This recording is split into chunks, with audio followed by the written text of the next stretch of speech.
Magandang araw sa inyong lahat, mga mahal naming mga lolo, lola, kababaihan at kalalakihan. Maligayang pagdating sa channel ng .ika2 ng Enero at sa bawat tahanan ay nangingibabaw pa rin ang amoy ng mga sampaguwita at prutas na inihanda para sa pagdiriwang habang ang masasayang tawanan ng mga kapitbahay ay kumakalat sa buong kalye. Ngunit sa isang bahay, doon mismo sa araw na iyon, nakayuko ako, naghuhugas ng malamig na sahig na gawa sa tiles. Ang tubig mula sa lumang basahan ko ay tumutulo sa bawat sulok ng kwarto, kumakalat tulad ng mga sugat na matagal ko nang tinatago sa loob ng ilang taon ng pag-aasawa. Sa gayong sandali, biglang bumukas ang pinto. Pumasok ang aking biyenan na si Aling Perla at kasama niya ang isang eleganteng babae. Itinuro niya ako nang tuwirang may ngiti sa labi at malakas na tumawa sa harap ng bisita. Siya iyan, ang aming katulong. Hindi pa ako nakakabangon, hindi pa nakapagsalita para ipagtanggol ang sarili ko, nang bigla ay pumutla ang mukha ng bisita. Ibinaba niya ang kanyang ulo ng mabilis, at ang kanyang nanginginig na boses ay kumalat sa biglaang natahimik na bahay. Ma'am Director, bakit po kayo nandito? Ang pangungusap na iyon ay dumapok tulad ng kidlat sa gitna ng masayang pagdiriwang at pinagulat ang lahat. Ibinunyag nito ang lihim na matagal ko nang itinago, lihim na aking pinili na iburol para lang mapanatili ang kapayapaan sa loob ng pamilyang iyon.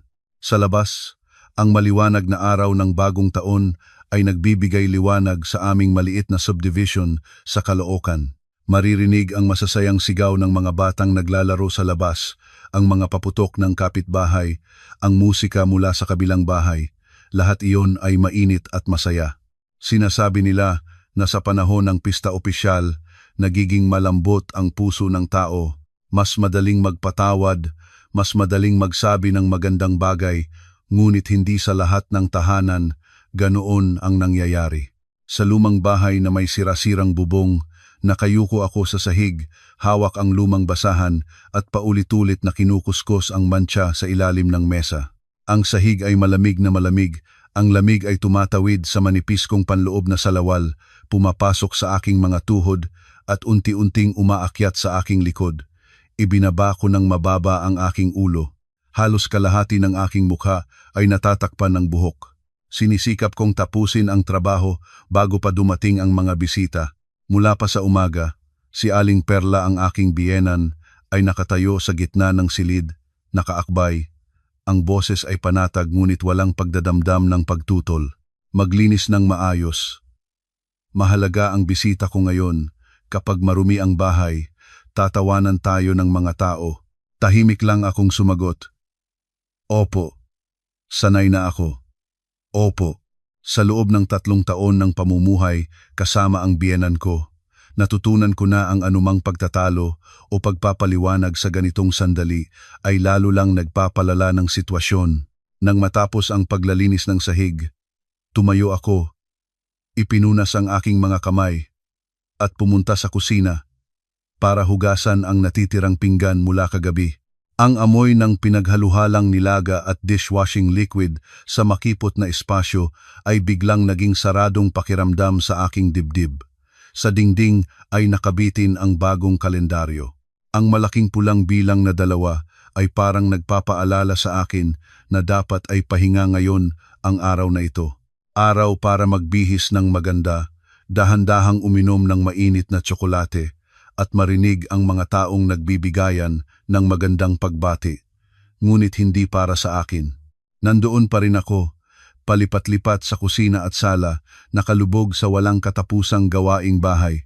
Ang aking asawa na si Raymond ay lumabas ng kwarto, nakasuot ng malinis na polo. Matagal siyang tumingin sa akin, ang kanyang tingin ay nag-aatubili. Tulungan kita sa paghuhugas. Hindi pa ako nakakasagot nang biglang tumunog ang matalas na boses ng biyenan ko. Ang mga lalaki ay hindi dapat maglinis sa panahon ng pista. Babaeng trabaho iyon. Lumabas ka na. Tingnan mo kung nagalis na ng basura sa harapan. Malapit na ang mga bisita. Natigilan si Raymond. Tumingin siya sa akin. Pinagpigilan ang kanyang sarili at tahimik na lumabas. Alam ko na hindi niya gusto iyon. ngunit hindi rin siya makatanggi. Hindi ko na siya sinisisi, may mga katahimikan na paulit-ulit na nangyayari hanggang maging ugali na. Bandang tanghaling tapat, habang nakayuko ako sa pagpupunas ng sahig malapit sa pintuan, narinig ko ang sasakyan na huminto sa labas. Ang tapat na tunog ng takong sa hagdan ay pantay at maayos. Bawat palakpak nito ay parang dumadagundong sa aking tainga. Ang aking puso ay biglang bumalik nang mabilis, hindi ko alam kung dahil sa pagod o sa pakiramdam na may darating na hindi maganda. Bumukas ang pinto. Sumugod ang malamig na hangin kasama ang amoy ng pabango at ang magagandang pakikipagkamay na pananaw. Una siyang pumasok si Aling Perla, ang kanyang mukha ay nagliliwanag, ang kanyang ngiti ay napakalaki, parang may tinatanggap na malaking karangalan. Bahagya siyang lumiko at itinuro ako ng tuwirang may malinaw na pagmamalaki. Sa sandaling iyon, nakaluhod pa rin ako sa sahig, may hawak na basahan at malakas siyang tumawa nang may malinaw na kahambugan. Nakita mo? Siya ang aming katulong. Ang pangungusap na iyon ay bumagsak sa malamig na sahig tulad ng mabigat na bato. Natigilan ako. Huminto ang galaw ng basahan sa aking mga kamay. Sa loob ng 1 segundo ay naging blanko ang aking isipan at pagkatapos 1,000 kaisipan ang sabay-sabay na dumating. Kahihiyan, poot, pait, ngunit higit sa lahat, isang malamig na pakiramdam na kumalat mula sa aking dibdib hanggang sa buong katawan ko. Itinangad ko ang aking ulo. Ang babaeng nakatayo sa harap ko ay elegante ang damit, maayos ang buhok, may kuwintas na perlas sa leeg. Nang malagpasan ng kanyang tingin ang aking mukha, natigilan siya. Ang ngiti sa kanyang mga labi ay nagyelo. Ang kulay ng kanyang mukha ay nagbago ng napakabilis. Napansin ko ito kahit hindi pa ako nakabangon. Tinitigan niya ako tulad ng isang taong hindi makapaniwala sa nakikita. At pagkatapos ay ibinaba niya ng husto ang kanyang ulo. Ang kanyang boses, nanginginig at natitilihan, ay kumakalat sa biglaang natahimik na bahay. Ma'am, Director, bakit po kayo? Si Ma'am Christina po, dito, parang sinubukan ng hangin na lisanin ang silid. Nanatiling nakatayo si Aling Perla tulad ng estatwa. Ang ngiti ay nakabitin pa rin sa kanyang mga labi, ngunit ang kanyang mga mata ay puno ng gulat at takot. Sa sandaling iyon, lumabas si Raymond mula sa kwarto. Nang marinig ang mga salitang iyon, pumutla siya. Si Vilma, ang aking hipag, ay dumungaw mula sa kusina. May hawak pa rin na mangga, at ang kanyang bibig ay nakabukas nang hindi makapagsalita. Ako naman, dahan-dahan kong ibinaba ang basahan, tumindig at tumayo ng tuwid. Sa sandaling iyon, naunawaan ko na ang 1 ng Enero ng taong iyon ay ang opisyal na katapusan ng lahat ng aking pagtitiis, katapusan ng aking papel bilang isang sunod-surang manugang na matagal ko nang ginagampanan. Ang katahimikan na mas mabigat kaysa salita. Ang katahimikan sa bahay ay napakaigting. Maririnig mo ang tiktakan ng relo sa dingding at bawat tiktak ay parang dumadampi sa mga sentido ng lahat ng naroroon. Walang nagsasalita. Walang nakaalam kung saan magsisimula dahil ang mga salitang Ma'am Director ay nagwasak ng belo na maingat na pinanatili ng pamilyang iyon sa loob ng maraming taon. Si Aling Perla ang unang nagsalita. Natawa siya, ngunit ang tawa ay tuyo at pilit, walang nikatiting na natural na katatawanan doon. Ay naman, Letty, bakit ka magpapaloko? Anong direktor? Manugang ko ito. Probinsyana, nag-aalaga ng bahay. Sinasabi niya ito, ngunit iniiwasan ang aking tingin. Ang kanyang kamay ay mahigpit na kumapit sa laylayan ng kanyang damit na panfiesta at ang kanyang nanginginig na mga daliri ay nagpapakita ng kaligaligan na sinisikap niyang itago. Ang babae na nagngangalang Elena, si Letty, na tinatawag ng biyenan ko, ay nanatiling nakayukong bahagya, hindi makapagtaas ng tingin. Ang kanyang boses ay naging mahinahon at puno ng pagkahiya. Pasensya na po, Aling Perla, pero hindi po ako nagkakamali. Si Ma'am Christina po, ito siya ang pumirma ng kasunduan sa pakikipagtulungan ng aming kumpanya sa nakaraang quarter. Nakita ko po siya sa boardroom ng opisina. Ang bawat salitang boardroom ng opisina ay kumampay ng dahan-dahan at malinaw sa silid tulad ng mga martilyo na tumatampal sa sahig. Lumabas si Vilma mula sa kusina. May hawak pa rin na hindi nabalatan na mangga. Ang kanyang bibig ay bukas ngunit walang lumalabas na salita. Si Raymond ay nanatiling nakatayo sa likod ng kanyang ina. Ang kanyang mukha ay pumuti at ang kanyang mga mata ay puno ng pinakamalalim na kaguluhan na nakita ko sa kanya. Huminga ako ng malalim at dahan-dahan na tumindig. Ang basahan ay maingat kong tiniklop at inilagay sa gilid ng timba. Isa lang itong maliit na galaw, ngunit sa aking kalooban, alam ko ito ang sandaling huminto na ako sa pagiging isang taong lagi na lang nakayukod sa sahig ng sarili niyang tahanan. Letty, tuloy po kayo sa sala. Mag-inom tayo ng tsaa. Sabi ko, ang aking boses ay panatag, hindi malakas, hindi mababa. Nagulat si Letty, dali-daliging tumango. Sa kanyang tingin ay parehong paggalang at pagkakasalang nararamdaman. Oo po ma'am. Dahan-dahan na umurong si Aling Perla para papasukin ang bisita. Ngunit pagkatapos lahat ay umupo, binalikan niya ang kanyang dating tono, parang ang pagsasalita ng mas malakas ay makakatulong sa kanya na itago ang lahat ng naganap. Anak, bakit hindi ka nagsabi? Ikaw palang direktor. Tinatago mo sa pamilya, kaya napahiya ako. Kapistahan pa naman ngayon. Nasira na ang mood ng lahat. Lumingon ako sa kanya. Sa aking tingin ay walang sumbat, isang napakataos at tapat na pagod lamang. Hindi ko naman itinatago. Hindi lang ako nagmamalaki. Natameme siya. Hindi ka nagmamalaki? Akala mo walang kwenta ang pagiging direktor? Kapag ganyang ugali mo, ipinapakita mo na hindi mo iginalang ang aming pamilya. Humakbang si Raymond pasulong. Nanginig ang kanyang boses. Chris, totoo? Ikaw talaga ang GM? Tumingin ako sa aking asawa. Sa sandaling iyon, ang kanyang mga mata ay hindi na mga mata ng taong kasamang natutulog ko gabi-gabi. Ito ang mga mata ng isang taong unang napagtanto na ang kanyang asawa ay may sariling mundo mas malawak, mas mataas at nananatili siya sa labas ng mundong iyon sa loob ng 3 taon. Oo, maikli ang sagot ko. Nagtatrabaho ako bilang direktor pero kasama niyo pa rin akong manugang dito sa bahay. Hindi na mapigilan ni Vilma ang sarili niya. Ay nako, si nanay, araw-araw nagsasabi na nakababad ka lang sa balikat ni Raymond. Bago matapos si Vilma, biglang lumingon si Aling Perla at mababang sinabi, huwag kang makialam, bata ka pa. Pagkatapos, muling humarap sa akin, pinababa ang boses ngunit may mapanuring tono. Kung direktor ka nga, siguro malaki-laki ang kinikita mo. Bakit wala akong nakikitang malaking ambag sa pamilya? Bahagya akong ngumiti. Ang ngiting iyon ay magaan, ngunit tumasak ng malalim sa biyanan ko. Nanay, minsan ba ninyo akong tinanong kung may kailangan ako o ang ine-explora lang ninyo ay kung ano ang mapapakuha ninyo sa akin? Natigil siya. Ang kapaligiran sa silid ay muli na namang naging mabigat. Ang aking biyenan na si Mang Erning, si Tatay Erning na tahimik na nakaupo sa sulok, dahan-dahang nagsalita. Tama na. Kapistahan ngayon, huwag kayong magaway. Anuman ang trabaho ni Chris, manugang natin siya. Magalang akong tumango.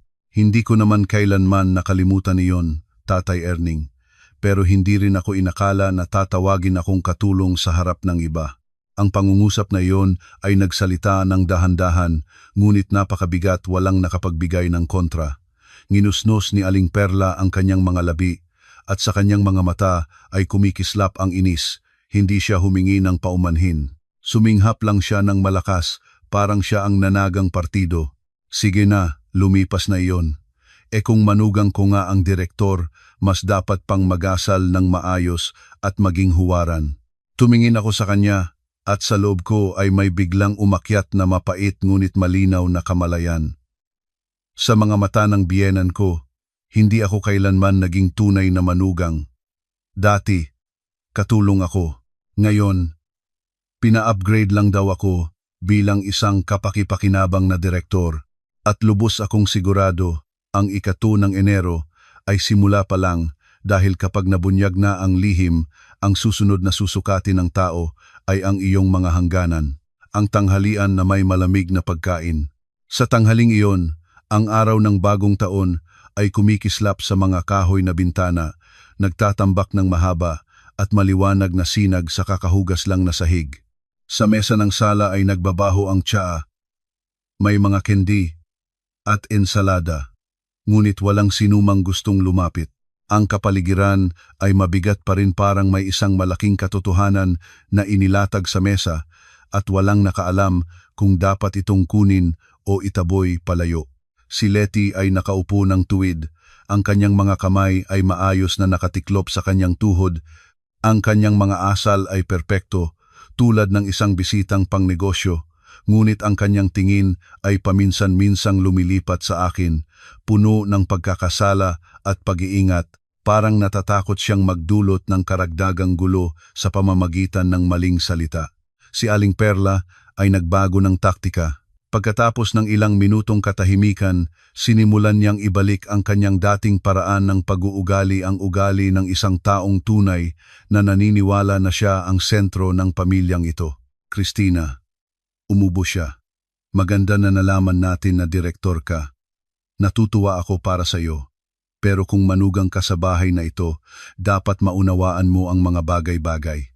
Kapistahan ngayon. Kapag pumunta ang mga tao at nakita kang naglilinis ng sahig, mag-iisip sila na hindi kami marunong magpalaki ng manugang. May pumiglas sa aking lalamunan. Kaya ang problema para sa kanya ay hindi ang pagtawag sa akin na katulong, kundi kung paano siya titingnan ng mga tao. Ano po ba ang dapat kong gawin ayon sa inyo? Dahan-dahan akong nagtanong. Sumagot siya ng walang pag-iisip. Kapag may bisita, magayos ka at upo lang, makiisa sa usapan. Ang gawaing bahay ay maaaring ipagpaliban. Direktor ka naman. Kapag nakita ka ng mga tao sa ganyang ayos, mahihiya rin ako. Tahimik akong natawa. Hindi sa tuwa kundi ang tawa ng isang taong katatawid lang ng mahalagang pagtuklas. Nahihiya po ba kayo dahil naglilinis ako ng sahig, nanay, o dahil tinawag ninyo akong katulong? Natameme siya. Binuksan niya ang bibig, ngunit nagbago ng isip. Sa halip, lumingon siya kay Letty nang may mapaghibig ng ngiti. Letty, naiintindihan mo naman. Siya lang ang batang babae dito sa bahay, kaya lahat ng gawaing bahay nahuhulog sa kanya. Pero dahil matagumpay na siya ngayon, pagkatapos ng kapistahan, pahihintulutan ko na siyang magpahinga ng kaunti. Pahihintulutan ko siyang magpahinga. Ang mga salitang iyon ay nagpalabo ng lahat ng mainit sa aking katawan. Kahit ngayon, kahit nabunyag na ang aking katayuan, nananatili pa rin akong isang taong pinahihintulutan o hindi pinahihintulutan. Si Raymond na nakatayo sa tabi ko ay nanatiling tahimik hanggang dito. Naramdaman ko ang tensyon sa kanyang mga kamay. Tumingin siya sa kanyang ina pagkatapos sa akin at sa wakas ay nagsalita. Mahinahon, ngunit matatag. Nanay, huwag na kayong magsalita ng ganyan. Asawa ko si Chris, hindi katulong. Biglang lumingon si Aling Perla.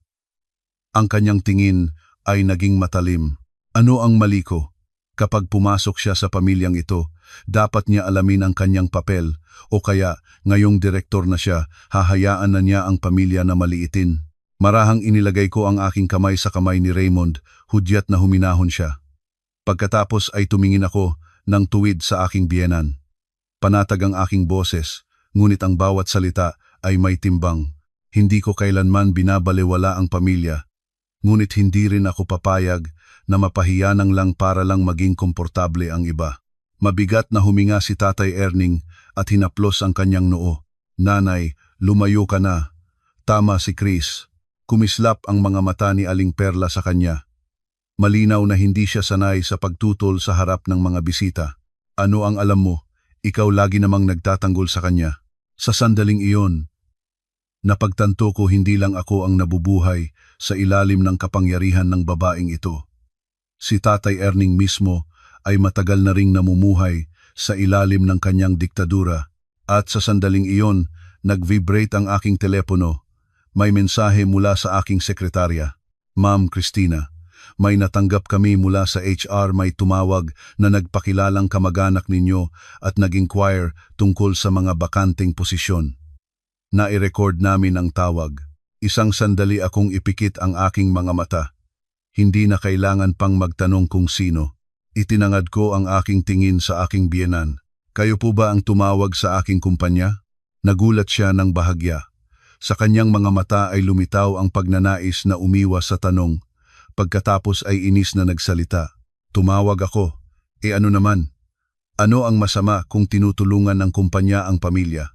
Muling lumalim ang katahimikan sa silid. Dahan-dahan akong tumayo, walang galit, walang sigaw, ngunit ang aking postura ay nagpahinto sa lahat na tumingin sa akin. Nanay, naging direktor ako hindi para ipagmalaki ng pamilya at higit sa lahat, hindi para gamitin bilang kapalit ng paggalang. Huminto ako sandali at nagpatuloy. Kapag hindi ako direktor, tinawag ninyo akong katulong. Kapag direktor ako, gusto ninyo akong gamitin bilang instrumento. Wala sa dalawang iyon ang may kinalaman sa tunay na paggalang. Lumingon si Raymond sa akin, ang kanyang mga mata ay namula. Chris, patawarin mo ako. Napakatagal na kitang hinayaang tiisin ang lahat ng ito. Nang marinig ito ni Aling Perla, tunay na nagalit siya. Gusto ninyo bang sabihin na masama ako? Pinalaki kita, Raymond, at ngayon, tatalikod ka sa iyong nanay dahil sa isang babaeng hindi mo kadugo? Huminga ako ng malalim. Ayaw ko pong magaway. Ngunit kung magpapatuloy ito, kailangan ko nang magtakda ng mga hangganan. Anong mga hangganan? Aniya ng may paghamak. Tumingin ako sa kanya ng tuwid. Ang aking boses ay mapanganib na panatig. Ang hangganan sa pagitan ng manugang at katulong. Ang hangganan sa pagitan ng pamilya at kapangyarihan. At ang huli, ang hangganan ng paggalang.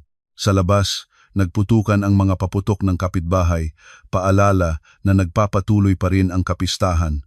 Ngunit para sa akin, ang 1 ng Enero na iyon ay hindi na may kinalaman sa paglilinis o sa handaan. Ito ang araw na natutunan ko na huwag ibaba ang ulo kahit sa loob ng aking sariling tahanan. Pagkatapos ng mga salitang iyon, isang mahabang at mabigat na katahimikan ang bumaba sa bahay.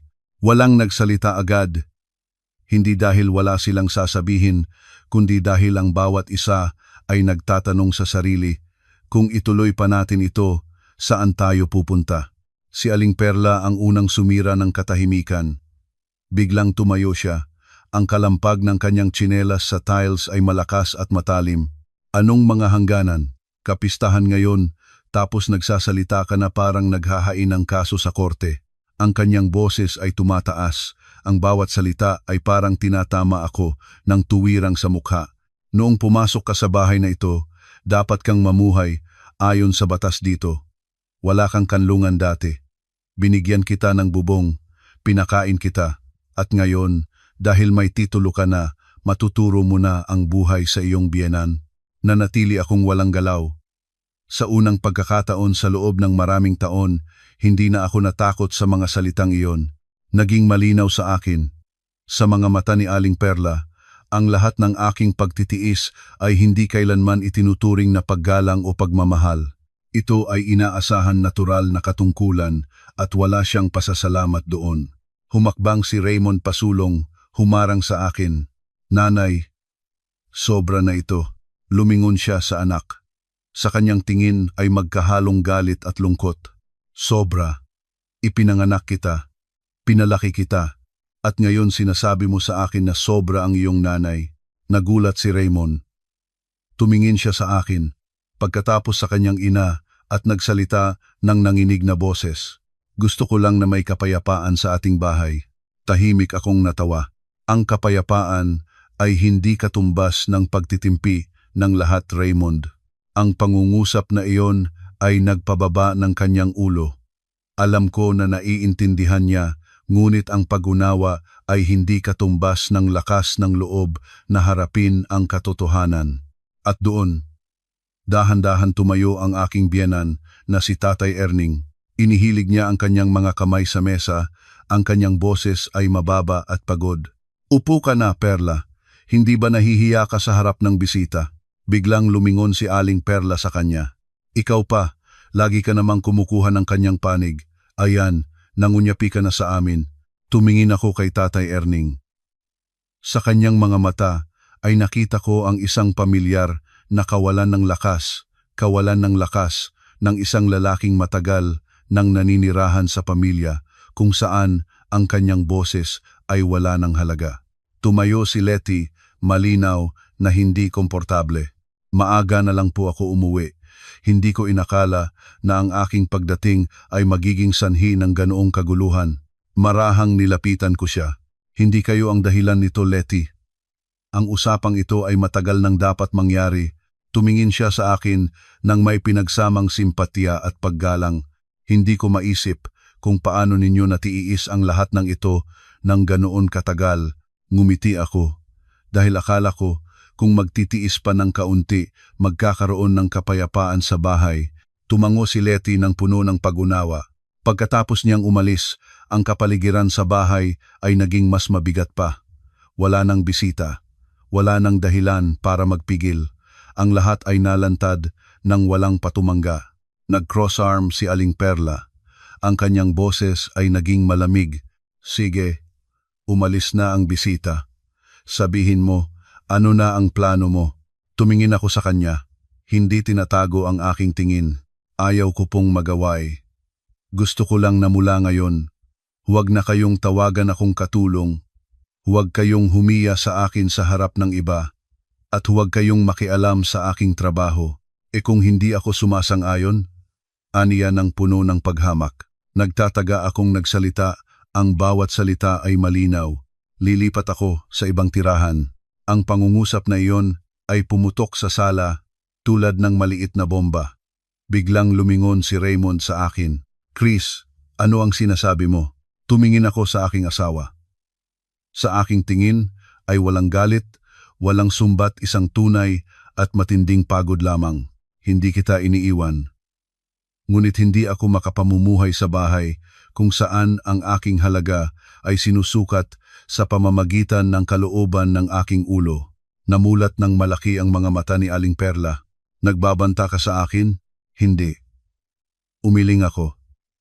Ipinapaalam ko lang ang aking pagpili. Mabigat na umupo si Tatay Erning at naghinga. Kapistahan pa naman. Narito na tayo sa ganito.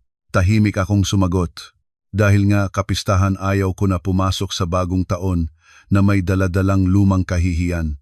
Matagal na nakatayo si Raymond sa pagkamangha. Pagkatapos ay lumapit siya at tumayo sa tabi ko.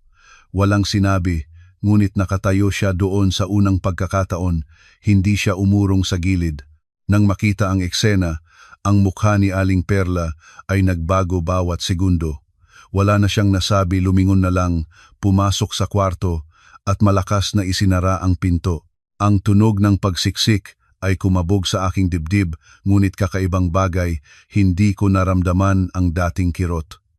Sa labas, ang maliwanag na araw ng bagong taon ay patuloy na nagliliwanag, at alam ko na ang 1 ng Enero na iyon kahit hindi ito mapayapa, ang unang araw na tunay na naituwid ko ang aking likod sa aking sariling buhay. Ang pagsiksik ng pinto ni Aling Perla ay nagiwan ng isang mabigat at nakakasarang katahimikan. Ang tunog ay hindi malakas, ngunit matagal pa itong narinig sa aking isipan, tulad ng tuldok sa aking matagal na pagpipigil ng lahat alang-alang sa kapayapaan. Si Raymond ay nakatayo pa rin sa tabi ko. Tahimik siya, ngunit ang kanyang kamay na bahagyang ipinatong sa aking balikat ay bahagyang nanginginig. Alam ko na nalilito siya, nalilito sa pagitan ng kanyang tungkulin bilang anak at ng kanyang pagmamahal, sa pagitan ng babaeng nagbigay sa kanya ng buhay at ng babaeng kasama niya para sa natitirang araw ng kanyang buhay. Hindi ka ba nagsisisi? Napakahinang tinanong ni Raymond, parang natatakot siyang magingay. Umiling ako. Hindi. Nagsisisi lang ako sa sobrang tagal ng aking pagtahimik. Si Tatay Erning ay nakaupo sa sofa, ang kanyang magkasanib na mga kamay ay nakayapak sa kanyang tuhod. Matagal niyang tiningnan ako. Ang kanyang matandang mga mata ay malalim at pagod. Chris, kahit anong sinabi niya, huwag mong ilagay sa puso. Ganyan na talaga ang ugali niya, sanay siyan sa ganyang paraan. Lumingon ako sa kanya, malambot ang aking boses, ngunit malinaw. Dahil nga sanay na siya, kaya nangyari ang lahat ng ito, Tatay Erning. Huminga siya ng malalim at hindi na sumagot. Ang huminga na iyon ay parang nahuli na pagkilala sa katotohanan. Papunta na sana ako sa kusina para kumuha ng tubig nang biglang bumukas ang pinto ng kwarto ni Aling Perla. Lumabas siya. Ang kanyang ekspresyon ay nagbago na ng buo na wala ang galit, at sa lugar nito ay lumabas ang pamilyar na maskara ng malalim na damdamin at pakiramdam na siya ang biktima. Pamilyar na pagpapalit ng papel na nakita ko na ng libu-libong beses. Sige na, sabi niya. Mababa ang kanyang boses. Kapistahan, ayaw ko nang lumaki ito. Pero Chris, dapat mo rin akong maunawaan. Lahat ng sinasabi ko para sa kapakanan ng pamilya. Tumigil ako, ngunit hindi lumingon. Kung para sa pamilya, hindi sana ninyo tinawag akong katulong sa harap ng bisita. Bahagya siyang natameme, pagkatapos ay mabilis na naghanap ng ibang paraan, na ibulalas lang. Bakit naman pipigilan iyon? Minsan ang babae dapat magtimpi para magkaroon ng kapayapaan sa bahay. Lumingon ako at tumingin sa kanya ng tuwid. Nanay, isang salita lang ang sinabi ninyo, ngunit para sa akin 3 taon iyon, muling naging mabigat ang hangin. Si Vilma, natahimik sa buong oras, sa wakas ay nagsalita kalahating curious, kalahating ingat. Ate Chris, kung direktor ka nga, siguradong sobrang busy mo. Ibig sabihin, hindi ka na mag-aalaga ng bahay. Ang tanong ay tila walang malay, ngunit tumingin ito ng tuwid sa target, tulad ng isang karayom. Tumingin ako kay Vilma at dahan-dahang sumagot.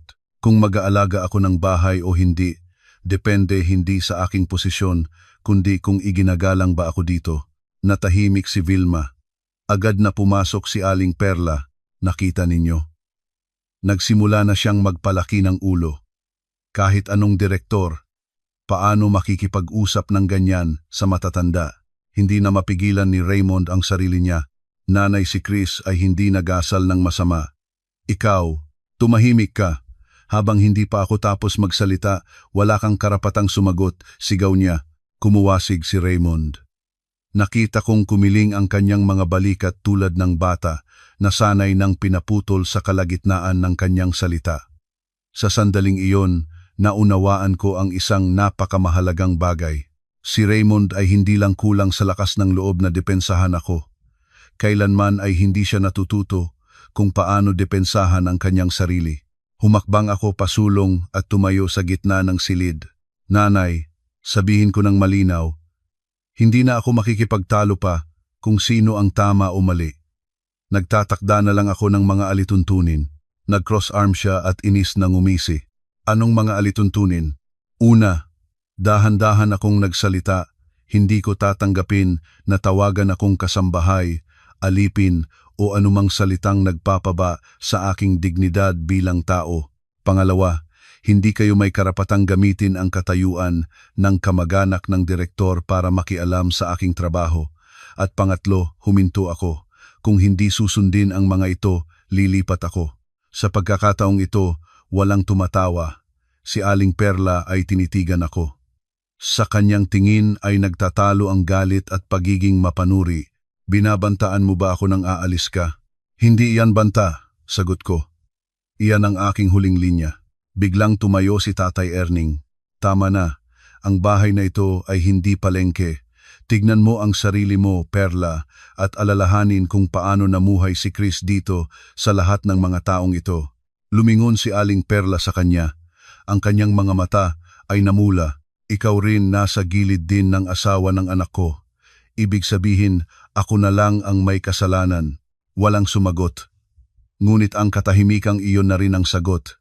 Inusisa niya ang aming mga mukha isa-isa, pagkatapos ay malamig na ngumiti. Sige. Tingnan natin kung gaano kayo katagal nang walang bahay na ito, sabi nito. Lumingon siya at lumakad papasok ng bulwagan. Si Raymond ay nakatayong parang inukit sa lugar. Chris, ang sabi ng nanay. Tumingin ako sa kanya At sa unang pagkakataon ay ganito ang aking sinabi ng ganap na malinaw. Hindi ako natatakot na umalis. Natatakot lang akong manatili at patuloy na mamuhay ng nakayukod. Sa labas, mula sa kabilang patio ng kapitbahay, may tumugtog ng matandang masayang awit sa kapistahan. Ngunit sa aking kalooban, sa sandaling iyon, isang ibang pinto ang nagsara ang pinto ng walang kondisyong pagtitimpi. At alam ko na mula ngayon, ang kuwento ay hindi na umiikot sa tanong kung sino ang tama. Ang tanong ngayon ay, sino ang mayroon ng lakas ng loob na magbago? Ang ikalawang kalahati ng ika-2 ng Enero ay lalong mabigat kaysa inaasahan ko. Walang nagsalita sa hapunan. Ang makulay na handaan ay nanatili sa mesa, ngunit matagal na itong lumamig. Ang kare-kare ay natuyo na. Ang lumpia ay nagiging matigas, perpektong salamin ng kapaligiran sa bahay. Kasaganaan sa labas, kawalan at lamig sa loob. Bumalik si Aling Perla mula sa kanyang kwarto, nagbihis na ng damit pangbahay. Ang kanyang mukha ay kahangahangang panatag, walang sigaw, walang katatagan. Dahan-dahan siyang lumakad, madalas humahingang malalim. Ang buong anyo niya ay nagpapakita na ang buong mundo ay hindi makatarungan sa kanya. Sige na, kapistahan naman. Ayaw kong magaway, sabi niya sa malalim, malungkot na boses. Kapayapaan lang ang gusto ko para sa ating pamilya, at kung may nasabi man ako, sa pagmamahal naman. Nakinig ako, ngunit hindi sumagot. Masyadong alam ko na ang pagpapalit ng tono na ito, hindi ito hinihingi ng paumanhin. Ito ay para baligtarin ang sitwasyon para sa kanyang kapakanan. Agad na lumambot si Raymond. Nanay, kapistahan nga. Pag-usapan na lang natin ito pagkatapos. Tumingin ako sa aking asawa ng walang sumbat, ngunit ang aking puso ay sumikip. Naunawaan ko, kung tatahimik na naman ako ngayon, lahat ay babalik sa dati. Magiging katulong na naman ako noon. May pagkakaiba lang na alam na nila ang aking tunay na halaga. Lumingon si Aling Perla sa akin at ang kanyang boses ay naging parang pulot-pukyutan.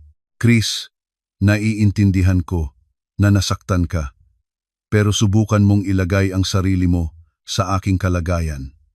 Matanda na ako, sanay na sa lumang paraan, at ikaw bata ka, may pinag-aralan, matagumpay. Minsan, hindi ko maisip bago nagsalita. Bahagya akong tumango. Naiintindihan ko na sanay kayo sa lumang paraan, nanay. Ngunit ang lumang paraan ay hindi nagbibigay ng karapatang humamak sa iba. Bahagya siyang nakunot ang noo, ngunit mabilis na lumipat ng paksa.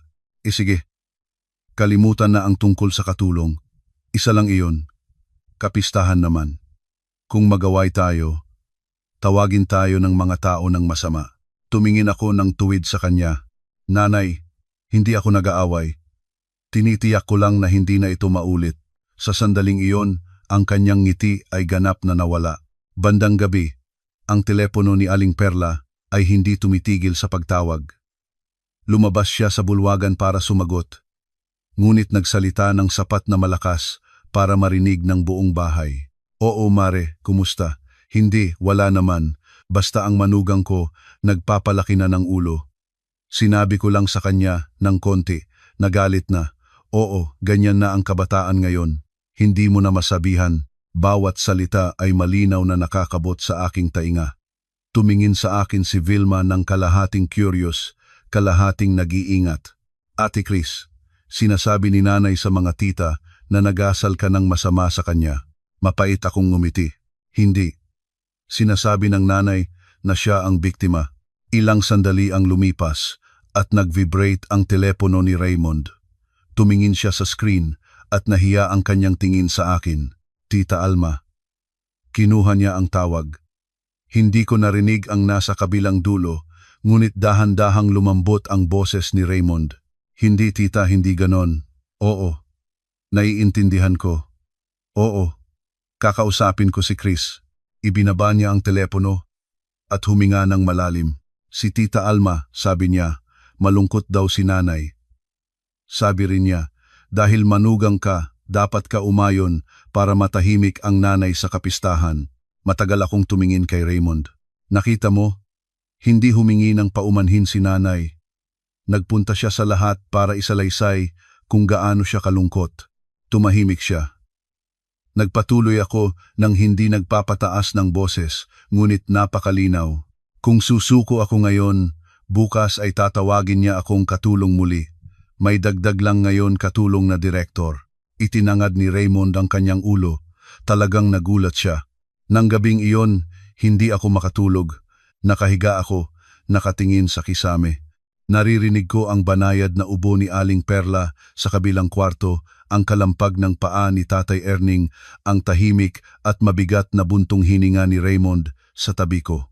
Bandang hating gabi, mahinang nagtanong siya, "Chris, kung hindi talaga magbabago si nanay, aalis ka ba talaga?"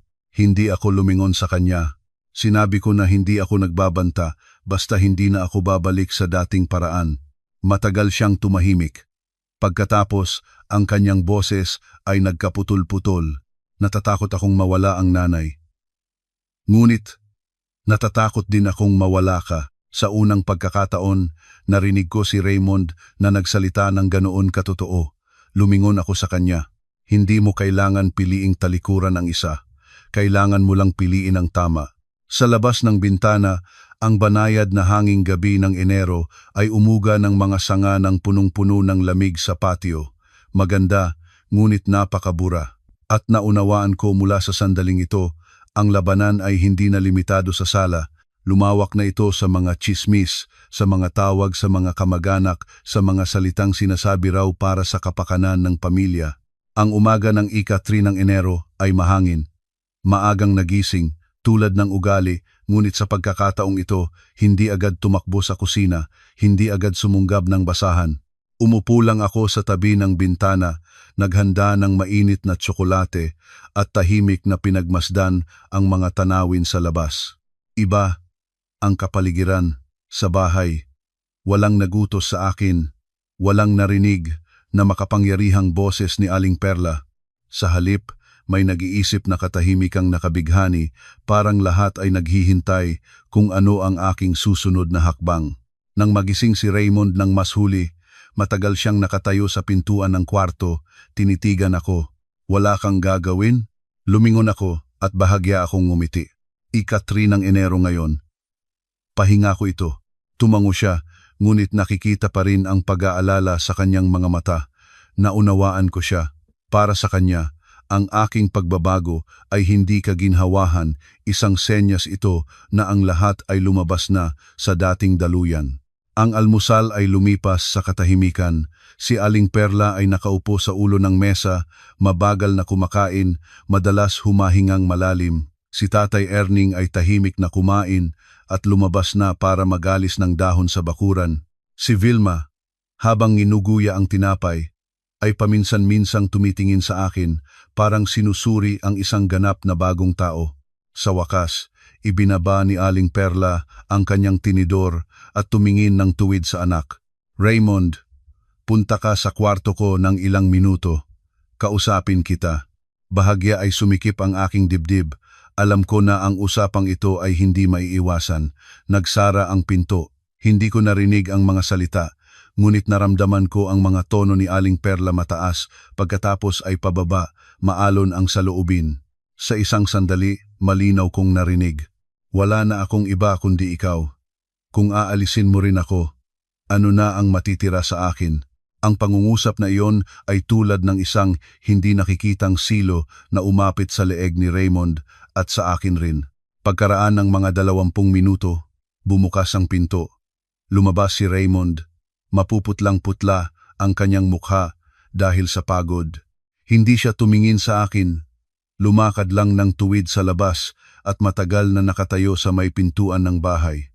Lumabas ako sa likod niya, hindi nagtanong, naghintay lang. Pagkatapos ng ilang sandali, nagsalita siya ng mapaos. Sinabi ng nanay, "Kapag pinayagan kitang lumipat, wala na siyang anak na lalaki." Pinipiko ang aking mga kamay hindi sa gulat, kundi sa sakit para sa kanya. "Ano naman ang sa tingin mo?" Tanong ko. Lumingon siya. Sa kanyang mga mata ay wala ng pagnanais na umiwas sa sagot. Puno ito ng panloob na pakikipaglaban. "Ayaw kong mawala ang nanay. ngunit hindi na rin kaya kong panoorin kang mapahiya. Ito ang unang pagkakataon na sinabi ito ni Raymond ng malakas. Hindi siya matibay, hindi siya malakas, ngunit ito ay katotohanan. Tumango ako. Hindi kita pinipilit pabayaan ang iyong nanay. Hinihingi ko lang sa iyo na tumayo sa tabi ng katotohanan. Ibinaba niya ang kanyang ulo, ngunit sinabi ng nanay, maari kang mapalitan ng asawa, ngunit ina ay nag-iisa lang. Ang mga salitang iyon ay pumutol tulad ng manipis na talim, hindi malalim, ngunit sapat para lumamig ang loob. Huminga ako ng malalim. Sabihin mo sa nanay ito. Totoo na maaring mapalitan ng asawa, ngunit ang asawang handang manatili at tiisin ang kahihiyan para mapangalagaan ang pamilya ninyo, hindi palaging madaling hanapin. Matagal na tumingin si Raymond sa akin at nakita ko kung paano ang isang bagay ay nasira sa kanyang tingin at muling nabuo. Bandang tanghaling tapat, tinipon kami ni Aling Perla sa sala. Umupo siya ng tuwid at seryoso. Sasabihin ko ng tuwiran, hindi ko papayagan na ang manugang ko ay magbanta ng paglipat sa aming pamilya. Mula pa noong una, hindi kailanman nangyari sa aming angkan na inabandona ng babae ang tahanan ng kanyang asawa. Magalang na tumayo ako. Hindi ko iniiwanan ng sinuman. Pinipili ko lang na mamuhay ng may paggalang. Inilipat niya ang kanyang matalas na tingin sa anak. Raymond, sagutin mo. Sino ang pipiliin mo, ang ina o ang asawa? Parang huminto ang huminga ng buong bahay. Tumayo si Raymond. Nakita ko kung paano nanginig ang kanyang mga kamay. Tumingin siya sa kanyang ina pagkatapos sa akin at nagsalita ng dahan-dahan parang matagal niyang pinag-isipan ito. Wala akong iniiwanan, nanay. Huminto siya, huminga. Pero kung pipilitin mo akong pumili, pipiliin kong protektahan ang aking asawa. Walang naghanda sa mga salitang iyon. Kahit ako, namangha si Aling Perla. Ano ang sinabi mo? Narinig mo ako, nanay. Mas tumibay ang kanyang boses. Si Chris ay walang pagkakamali at hindi na ako papayag pang insultuhin siya. Nasira ang katahimikan. Namangha si Vilma. Si Tatay Erning, na nakatayo sa tabi, ay tumingin sa anak nang may halong gulat at malinaw na kaginhawahan. Nanginig si Aling Perla at nagsimulang umiyak. Kaya para sa iyo, walang halaga na ang iyong ina. At ngayon, nabara si Raymond sa lalamunan. Hindi ganoon, nanay. Ngunit hindi ka maaaring gamitin ang pagmamahal mo sa akin para saktan ang aking asawa. Nakatayo ako at naramdaman ko kung gaano kabilis tumibok ang aking puso, hindi sa tagumpay, kundi sa malinaw na pag-unawa. Sa sandaling iyon, nilampasan ni Raymond ang sariling limitasyon ng kanyang takot. At alam ko, pagkatapos ng mga salitang iyon ng isang lalaki, walang pabalik. Pagkatapos ng umagang iyon ng ika-3 ng Enero, tumigil ang mga sigawan sa bahay, ngunit ang katahimikang dumating ay lalong nakakatakot. Hindi ito kapayapaan.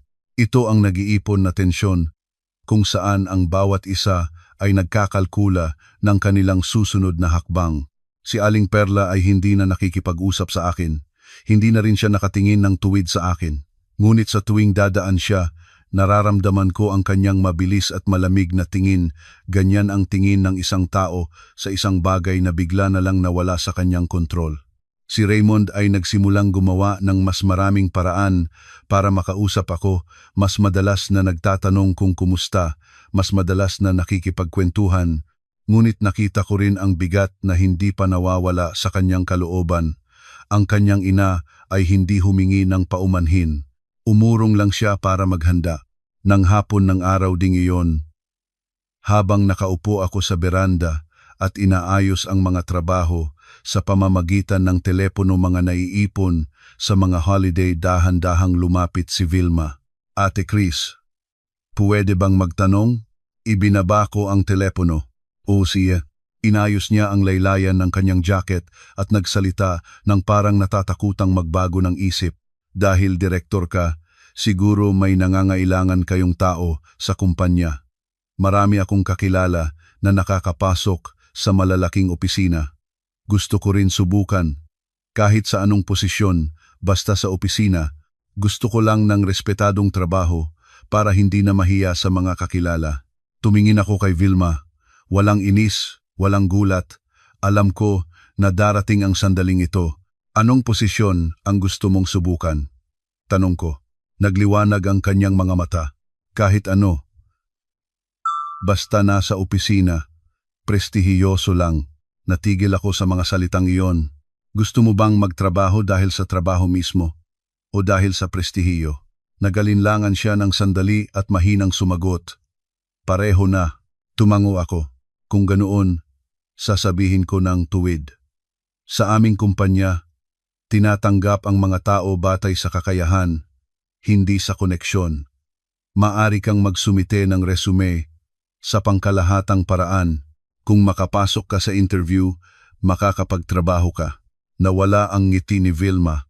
Ayaw mo talaga akong tulungan. Magkamag-anak naman tayo. Tumingin ako sa kanya ng tuwid. Dahil nga magkamag-anak, higit na hindi ko maaaring labagin ang mga patakaran. Nginuya ni Vilma ang kanyang labi at hindi sumagot, ngunit habang aalis, naririnig ko ang kanyang bulong halos para sa kanyang sarili. Talaga lang, naging direktor at nagbago na ng tuluyan. Nang gabing iyon sa hapunan, biglang nagsalita si Aling Perla sa isang palayaw na tono, ngunit narinig ng lahat. Vilma, ikaw ay matanda na. Dapat ka na makahanap ng maayos na trabaho. Hindi naman lahat ay masuwerte na maging direktor at biglang makalimot sa pamilya. Ibinaba ko ang aking tinidor. Tumingin si Raymond sa kanyang ina. Nanay, ano ang ibig mo? Malamig siyang ngumiti. Nagsasabi lang ako ng katotohanan. Yumaman ang tao. Nagsimulang hamakin ang mahirap. Nagkaroon ng kapangyarihan. Nalimutan ang pinanggalingan. Walang nagsalita pa, ngunit naunawaan ko na ang bago na bersyon ng kwento ay nagsisimula ng pumalit. Pagkaraan ng 2 araw, nang bumalik na ako sa opisina pagkatapos ng holiday, pumasok ang aking sekretarya sa aking kuwarto nang may napaka-espesyal na ekspresyon sa mukha. Ma'am Christina, may kailangan po akong sabihin. Ano na naman? Mula sa HR po ilang aplikante ang nagbawi ng kanilang resume. Sinabi nilang may nagpapalabas na tsismis na ang mga posisyon sa aming kumpanya ay napupunta sa mga kamag-anak ng general manager. Ayaw na nilang magaksaya ng oras. Mahigpit akong kumuyom ng kamao. Saan nanggaling ang tsismis? Nagalinlangan ang sekretarya. May isa pong tumawag na nagpakilalang kamag-anak ninyo. Hindi na ako kailangang magtanong pa. Sa oras ng tanghalian, tumunog ang aking telepono. Si Aling Perla, kinuha ko ang tawag. Oo po, nanay. Ang kanyang boses ay malungkot. Chris, may narinig akong hindi magandang tsismis tungkol sa iyong kumpanya. Nag-aalala talaga ako sa iyong reputasyon. Kaya naman tumawag ako sa iba-iba para ipagtanggol ka. Isinara ko ang aking mga mata at huminga ng malalim. Ipinagtanggol ninyo ako o gumawa kayo ng bagong kwento? Nanay. Nanahimik ang kabilang dulo, pagkatapos ay naging matalim ang kanyang boses. Huwag kang matigas ng ulo. Ano ang masama sa pagtutulungan ng kapatid ni Raymond? Natatakot ka sa tsismis ng nagunsap, ngunit hindi ka natatakot sa tsismis na walang puso ka. Binuksan ko ang aking mga mata. Nanay, kung matatakot ako ngayon at lalabag sa patakaran, bukas ay mawawala ko na ang karapatang hawakan ang aking posisyon. Ibig sabihin, mas mahalaga ang kumpanya kaysa pamilya. Aniya, dahan-dahan at malinaw na sinagot ko. Pinipili ko ang tama, hindi ang maginhawa. Nang gabing iyon, matagal na bumalik si Raymond. Naupo siya sa tabi ko, mukhang pagod na pagod. Chris, tinawagan ako ng mga tita. Sabi nila, nagpapalalaki ka raw ng ulo at wala ka nang pakialam sa pamilya. Tumingin ako sa kanya. Naniniwala ka ba sa sinabi nila? Umiling siya. Hindi. Ngunit pagod na akong makikinig sa lahat ng ito. Hinawakan ko ang kanyang kamay. Hindi ko kayang mamuhay para masiyahan ang lahat. Kayang-kaya ko lang mamuhay nang hindi ko ikahihiya ang sarili ko. Sa labas, nagsimulang umuran ng mahinahon isang banayad na ulan na tanda ng pagbabago ng panahon at naging malinaw sa akin. Kapag hindi makuha ng mga tao ang gusto nila mula sa iyo, gagawin nila kang kontrabida sa kanilang sariling kwento. Kinabukasan, mas maaga akong dumating sa opisina kaysa karaniwan. Ang lungsod pagkatapos ng holiday ay hindi pa ganap na nagigising, ngunit sa aking kalooban ay wala ng puwang para sa pagka-relax ng kapistahan. Alam ko na ang mga tsismis ay hindi basta-basta lumalabas sa sarili. May layunin ang mga ito at kinakain ng katumbasang kapitagan ng mga tinamaan. Bago pa ako maupo, tumunog ang panloob na telepono. Ma'am Christina, kailangan po kayong makausap ng HR ng urgent. Mas matigas ang boses ng aking sekretarya kaysa karaniwan. Pagkaraan ng 10 minuto, nakaupo ako sa maliit na conference room kasama ang HR director at ang corporate lawyer. Sa mesa ay may bunton ng mga printout, mga log ng tawag, mga liham ng reklamo, at mga screenshot ng mga chat sa mga close group ng mga aplikante. Tingnan ninyo po, sinabi ng HR director. Ang isang babaeng nagpakilalang biyenan ng general manager ay tumawag at humingi na mairekomenda ang kapatid ng asawa ng GM para sa bakanteng posisyon. Pagkatapos nito, kumalat ang tsismis na ang aming kumpanya ay nagtatanggap lang ng pamilya. Tiningnan ko ang mga pahina, bawat salita ay pamilyar, hindi sa nilalaman kundi sa paraan ng pagsasalita. Ang nagpapanggap na pagmamalasakit habang naghahasik ng duda. May audio recording? Tanong ko. Tumango ang lawyer at naglagay ng maliit na USB drive sa mesa na i-record ng HR ayon sa regulasyon. Hindi ko ito pinakinggan ng ngayon.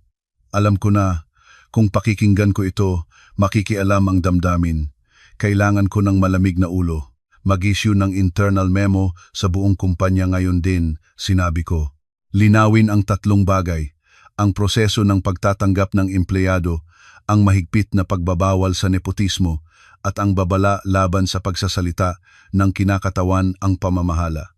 Nagatubili ang HR Director. Ma'am Christina, kung opisyal nating haharapin ito, maaring makaapekto ito sa inyong pamilya.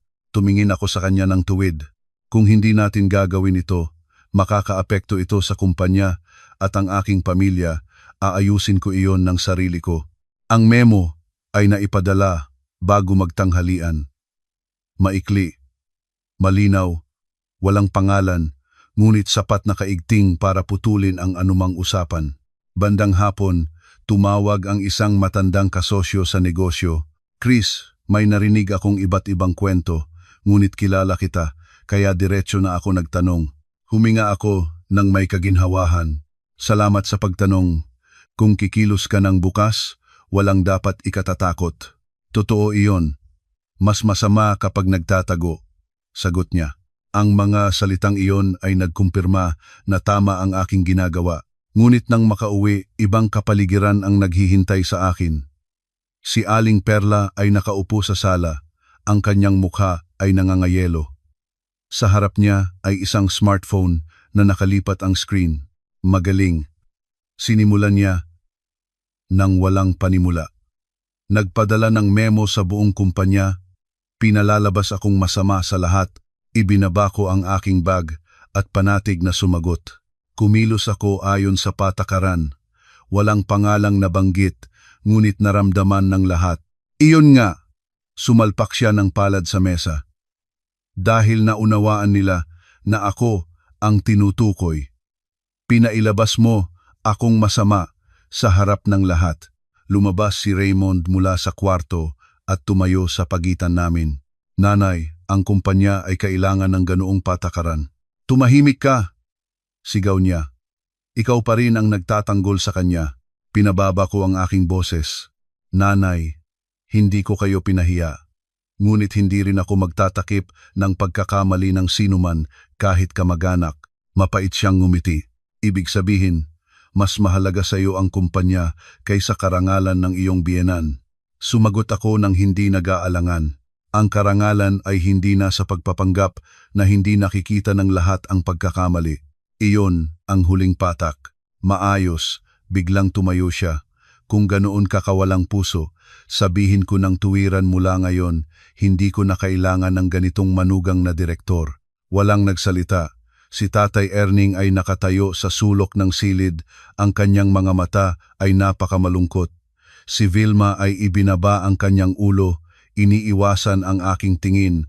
Si Raymond ay mahigpit na hinawakan ang aking kamay. Pinagmasdan ko ang bahay na iyon. Ang bahay kung saan bawat tile sa sahig ay aking hinugas, kung saan bawat masakit na salita ay nilunok ko. At pagkatapos ay nagsalita ako ng napakahinahon, ngunit napakalinaw. Hindi ko kailanman gusto na mapili sa pagitan ng trabaho at pamilya. Ngunit kung kailangan ng pamilya na isakripisyo ko ang aking konsyensya, iyon po, hindi ko magagawa. Sa labas, nagliwanag na ang mga ilaw ng kalsada.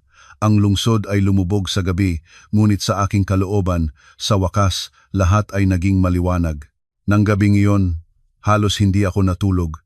Hindi sa takot, sa aking isipan lang paulit-ulit ang isang tanong para kay Aling Perla. Ano ang mas mahalaga? Ang pamilya o ang mukha? Ang pagmamahal o ang kontrol? Umaga ng ika-4 ng Enero, pagkalabas ko sa kwarto, si Aling Perla ay nakaupo na sa sala.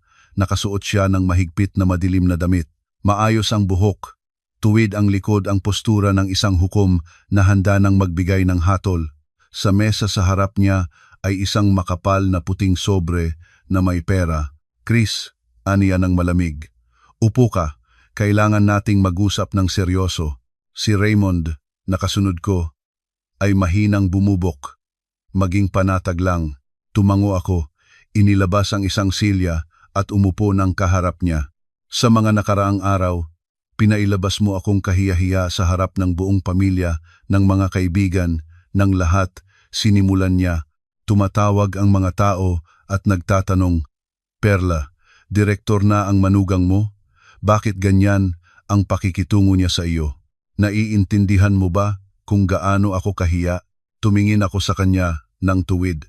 Hindi ko ikinukuwento ang aming mga pangaraw-araw na buhay sa iba. Ngunit nagpadala ako ng memo sa trabaho. Iyon nga, tinapik niya ang mesa ng malakas. Pinahintulutan mong malaman ng lahat na ako ang tumawag para sa kapatid ni Raymond. Hindi ba iyan kahihiyan para sa isang ina? Huminga ako ng dahan-dahan. Nanay, kung hindi nag-i-issue ng memo, hindi rin sana nagpadala ng memo. Una ang tawag. Sandaling natameme siya, pagkatapos ay muling sumalpak. Huwag kang sumagot sa akin ng ganyan, pakinggan mo ako ng mabuti. Napunta na ang lahat sa malayo at ayaw ko nang pahabain ito. Inurong niya ang makapal na sobre sa akin. Ito ay pera na aking ipon. Kunin mo.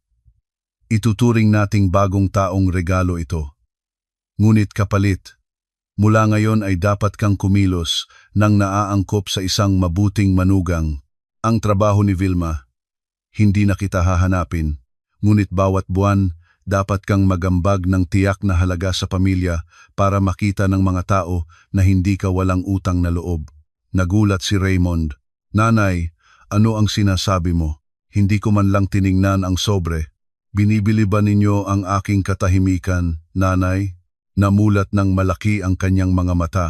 Anong pagbili? Ito ay tungkulin. Direktor ka. Malaki ang kita. E ano ang mga magulang ng asawa ay mabubuhay lang sa kanilang pensiyon? Tumingin ako kay Tatay Erning. Ibinaba niya ang kanyang ulo at nanahimik. Ang katahimikang iyon ay mas masakit kaysa sigaw. Hindi ko kailanman umiwas sa aking mga responsibilidad, sabi ko. Ang pagkain, ang gastos sa bahay, ang regalo sa kapistahan palagi kaming nagbibigay ni Raymond. Ngunit hindi ako papayag na gamitin ang pera bilang sukatan ng aking halaga dito sa bahay. Kinagtiyapan ni Aling Perla ang kanyang ngipin. Ibig sabihin, hindi ka sumasangayon. Hindi ka sumasangayon na lumagi sa inyong lugar. Sige, sabihin ko ng tuwiran. Kung direktor ka, kung malaki ang kita mo, tungkulin mo na magdala ng tiyak na halaga bawat buwan. Kung hindi, mag-impact na kayo ng gamit ninyo at lumabas dito sa aming bahay. Huwag kayong magabala pang lumapastangan sa bahay namin. Matinding katahimikan sa silid. Lumingon si Raymond sa kanyang ina, Nabara. Nanay, kausapin mo ba ang aking asawa tungkol sa pera sa ganyang tono? Tungkol sa pera ba ang lahat? Aniya. Sa panahon ngayon, lahat ay sinusukat sa pera. Tumayo ako nang hindi nagpapataas ng boses, walang pagkukulog. Nanay, Sasabihin ko, sa huling pagkakataon, handa akong mag-alaga sa mga magulang kapag ito ay batay sa kusang loob at mutual na paggalang. Ngunit hindi ako magbabayad para maturing na tamang manugang. Lumingon ako sa aking asawa, hindi kita pinipilit pumili. Ngunit hindi ako mananatili dito kung ang aking halaga ay sinusukat sa kapal ng sobres na iyon. Matagal na tumingin si Raymond sa akin, pagkatapos ay lumingon sa kanyang ina. Sa pagkakataong ito, hindi na siya umiwas sa salungatan. Nanay, kung magpapatuloy ka, lilipat kami sa ibang tirahan. Itinangad ng aking biyenan ang kanyang ulo, at sa unang pagkakataon ay nagpadala ng memo muli, ngunit hindi ang HR Director, si Tatay Erning. Tama na, napakalinaw na sinabi niya. Perla, itigil mo na. Ang sarili mong mga kamay ang nagtutulak ng iyong anak palayo. Natigil si Aling Perla. Inusisa niya ang bawat isa sa aming mga mukha.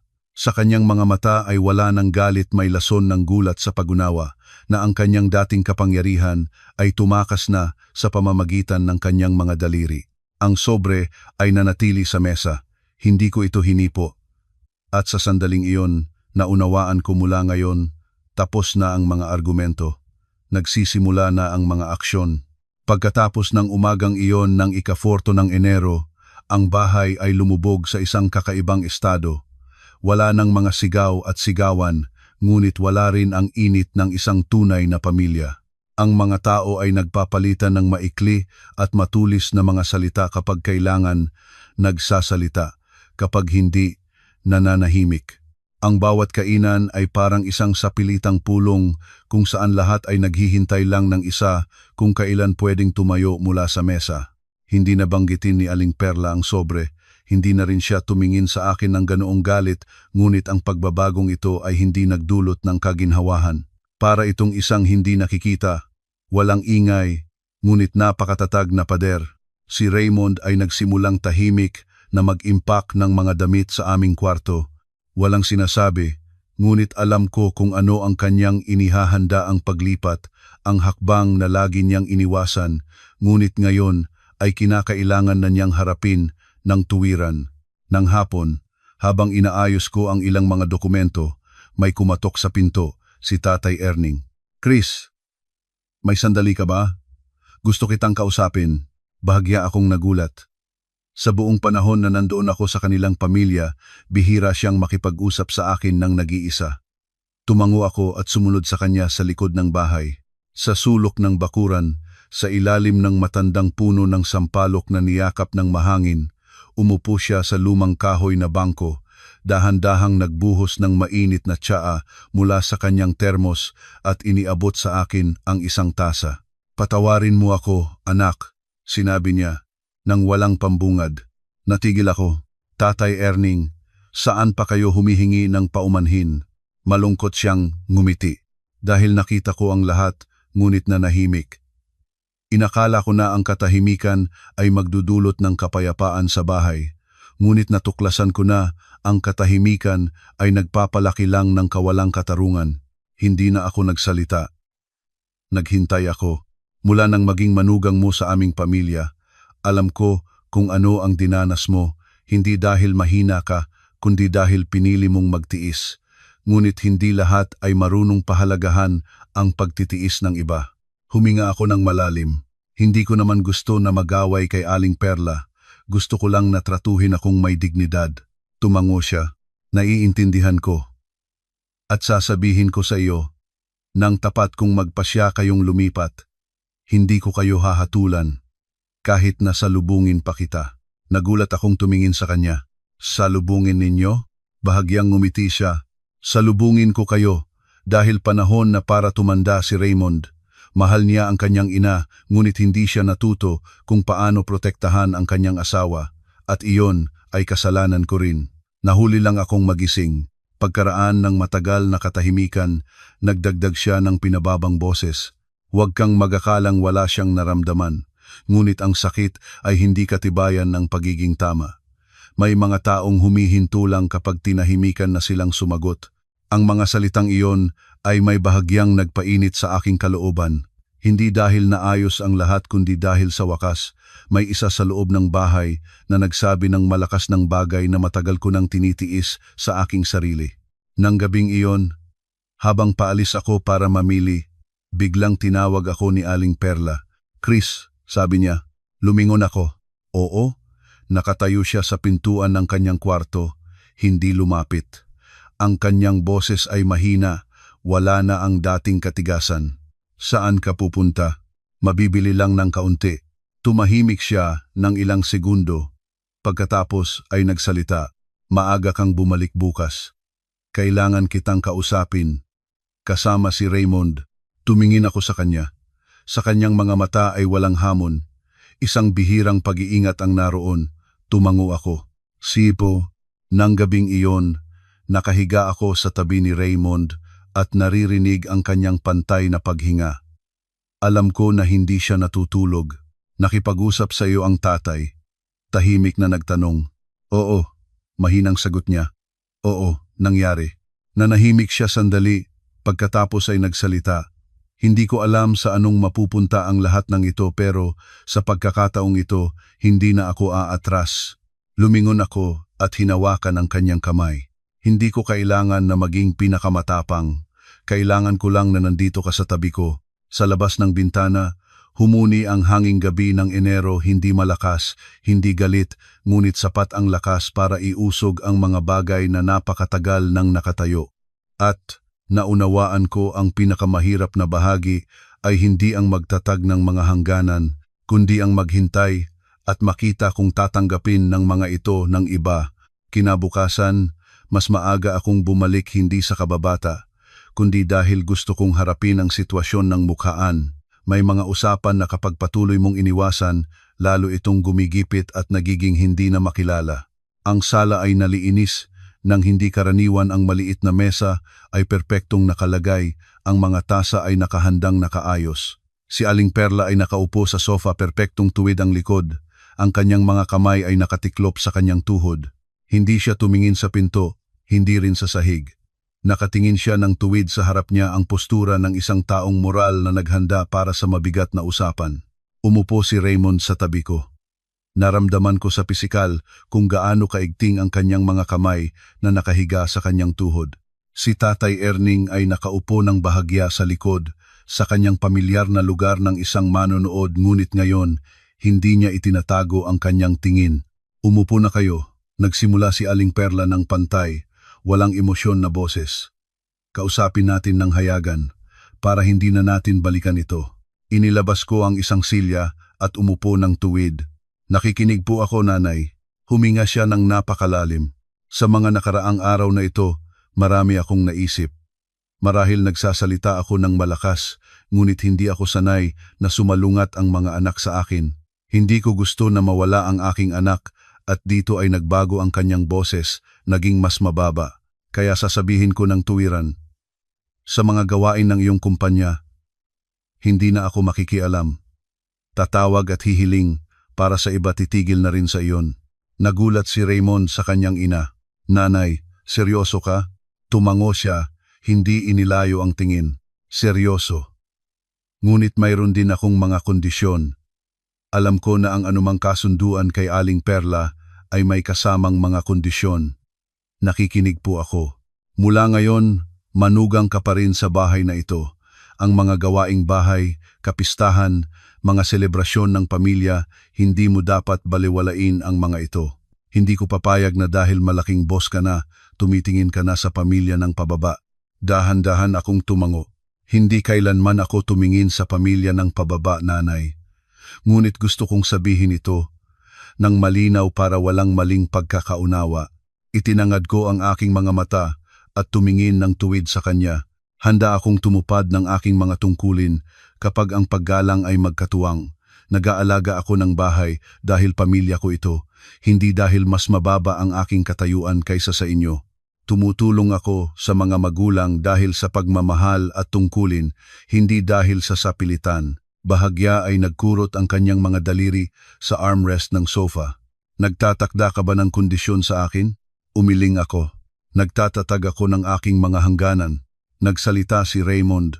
at ang kanyang boses ay mas matatag kaysa dati. Nanay, sasabihin ko rin ng tuwiran. Hindi ko napapayag na insultuhin ang aking asawa sa salita man o sa tono. Kung maulit ito, lilipat kami. Ang kanyang mga salita ay bumagsak ng malakas. Hindi ito banta, isang pahayag ng katotohanan. Matagal na tumingin si Aling Perla kay Raymond. Napakatagal, sa akala ko ay sasabog siya, ngunit hindi. Mabigat lang siyang huminga. Sige, sabi niya. Sumasangayon ako. Ngunit babala ko, hindi ako magbabago ng sabay-sabay. Agad akong sumagot.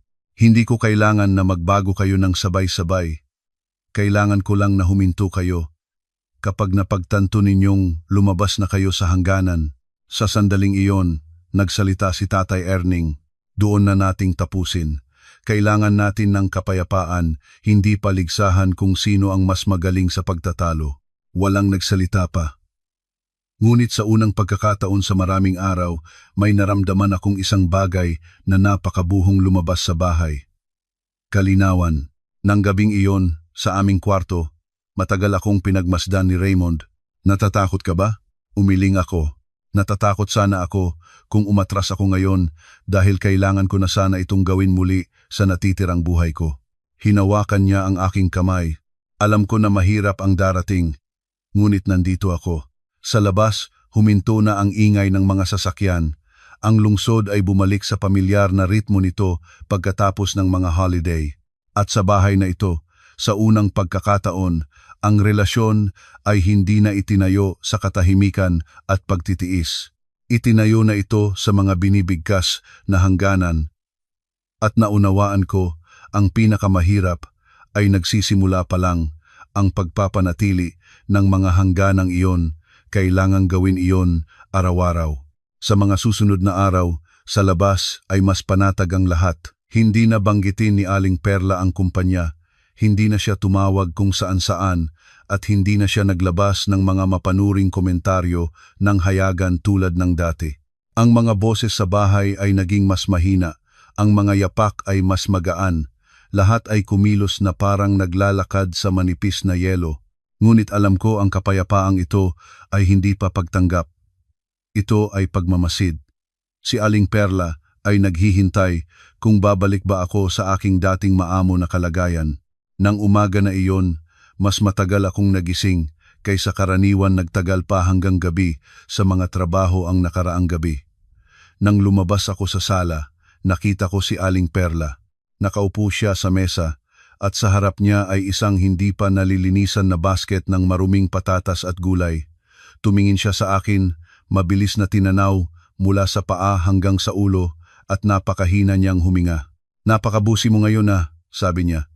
Ang boses ay hindi mahigpit ngunit may pahiwatig, para na namang nakalimutan na ang bahay. Sandaling timigas ang aking hakbang. Narito na ito, ang pinakapamilyar na paraan ng pagsusuri sa mga hangganan. Hindi direktang atake kundi suntok sa pakiramdam ng tungkulin.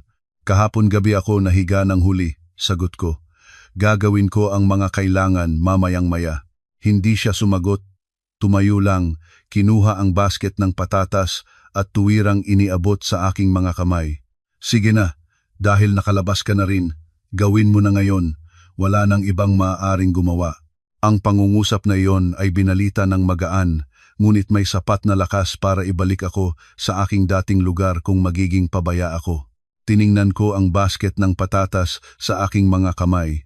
Pagkatapos ay ibinaba ko ito sa mesa. Gagawin ko po iyon mamaya, nanay. Ngayon ay kailangan kong maghanda para sa trabaho. Naging maigting ang hangin. Tumingin sa akin si Aling Perla nang may malinaw na inis. Ibig sabihin, dahil direktor ka, ang gawaing bahay ay mayroon na ring eksaktong schedule. Huminga ako ng malalim, hindi tungkol sa schedule. Tungkol sa mutual na paggalang sa oras ng isa't isa. Nginusnos niya ang kanyang mga labi at hindi na sumagot. Ngunit alam ko na itatandaan niya ang sandaling iyon. Nang bandang tanghaling tapat, dumating ang mga kamag-anak ng asawa ko mula sa panig ng kanyang ama para bumati sa nakaraang kapistahan. Napuno ang bahay ng mga tao, ingay at tawanan. Nagbihis ako ng maayos, lumabas at binati ang lahat ng isa-isa, hindi umiwas sa sinuman, ngunit hindi rin nagubo ng sobrang galang. Isang tiya ang tumingin sa akin ng may ngiti. Narinig ko, "Malaking direktor ka na. Magaling ka." Bago pa ako makasagot, sinabad siya ni Aling Perla, bahagya na itinaas ang boses. "Oo, malaking boss. Ngunit dito sa bahay, manugang pa rin siya namin. Kahit ano pa ang trabaho niya, hindi aalisin ang tungkulin ng babae sa bahay." Natawa ang lahat. Sa tawang iyon ay walang kasamang masamang kalooban, ngunit sapat na para maunawaan ko pampubliko ang pagsusuri sa aking mga hangganan ngayon. Ngumiti ako at panatig na sumagot, "Oo, Tita Carmen, sa trabaho. Nasa trabaho ako.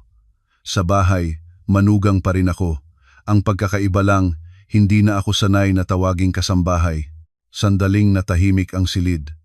Lumingon si Aling Perla sa akin at sa kanyang mga mata ay nakita ko hindi ang galit kundi ang gulat. Malamang hindi niya inaasahan na sasabihin ko ito sa harap ng buong pamilya, walang isterya, walang pagalipusta, ngunit napakalinaw. Si Raymond ay nakatayo sa tabi ko. Wala siyang sinabi, ngunit napakahinahon niyang inilagay ang kanyang kamay sa aking likod. Isang napakaliit na galaw, ngunit para kay Aling Perla, isang malinaw na senyales. Nang gabi, nang umalis na ang mga bisita, tinawag ako ni Aling Perla. "Chris," sabi niya, "hindi ka na mahiyain ngayon ah." Tumango ako. Nagsasalita lang ako ng kailangan. Matagal siyang tumingin sa akin.